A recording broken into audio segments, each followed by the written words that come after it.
I'm Melissa Tesson, and I'm the coordinator for the Enid Welcome Table dinner that First Methodist serves once a month. We partner with Central Christian, which is our neighboring church just down the road a little bit. Enid Welcome Table is a Sunday evening meal that anyone who is hungry is welcome to come and enjoy a dinner, fellowship with others there, no strings attached. What I think is unique about Enid Welcome Table is we serve restaurant style. So just like if you or I went out and enjoyed dinner at a restaurant, we have a server at the table, and the guests who come in that evening for a meal are served restaurant style. So they get to pick off the menu, and they don't have to go through a food line like you might think in a traditional meal setting. My name is Jenny Scott. I am one of the people in the congregation who helped start the Reconciling Ministries group after General Conference a couple years ago. Most of us have a personal connection to this. As a teacher and watching some of the members of my family struggle to feel accepted because of their sexuality, I've seen children as young as 10 threaten to commit suicide over this issue. So I thought it was very important that the church also affirm and celebrate individuals. I think if we look at the life of Jesus, that is what Jesus would do. He specifically went to the well at noon, knowing that that was a time when the women who were not accepted went. So he not only let people sit by him, he sought out the people who were wounded. And I thought it was important that the church have a ministry like that. I think it's important for the church to be involved in ministries like this because one of the basic human needs for each of us is having food to eat, having a meal. And so this allows us to serve those in our community by sharing a warm meal with them. It helps us get to know them, break down the barriers, and see them as the people that they are, just like you and I coming to have a meal together. One of the things I think is so great about this ministry is we have families that come with their young children who come to eat dinner.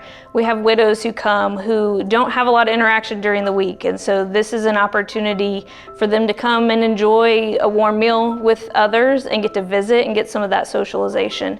So I think having a group that works together and supports each other in this work is important.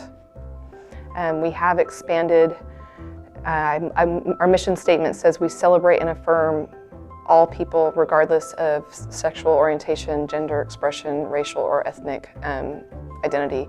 So we are trying to truly see God in the face of everyone we meet. The idea started when I was hiking on the Appalachian Trail. One day I looked out and was overwhelmed by the sheer diversity in trees. The number of different types of plants just in that one small corner of the world. And it occurred to me that a creator who has 11,000 different types of grasses meant to create people who look different also.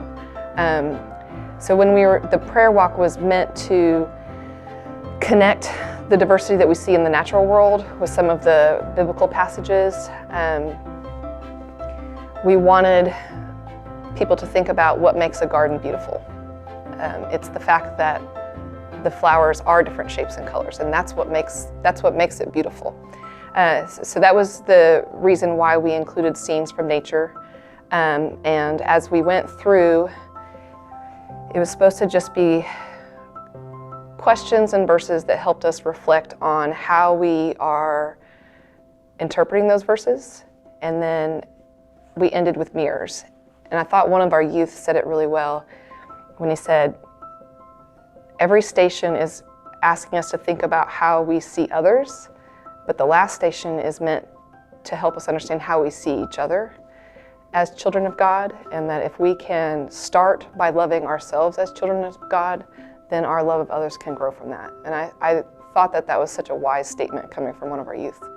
When we think of ministries like this, I think we often have stereotypes in mind. And I think coming and participating, serving at Enid Welcome Table, you get to know the individuals just like they're your next door neighbor, and you enjoy visiting with them, enjoy sharing that meal with them.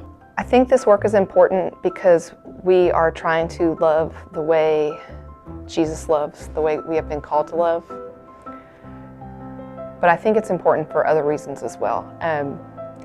One of the most troubling Bible verses for me has the Bible verse where it says, "Put my yoke upon you." To me, I always thought, why would I want to put a yoke on?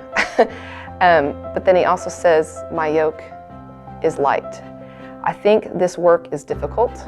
I think learning to break down the walls that divide us is hard, but I think that's how we receive the joy.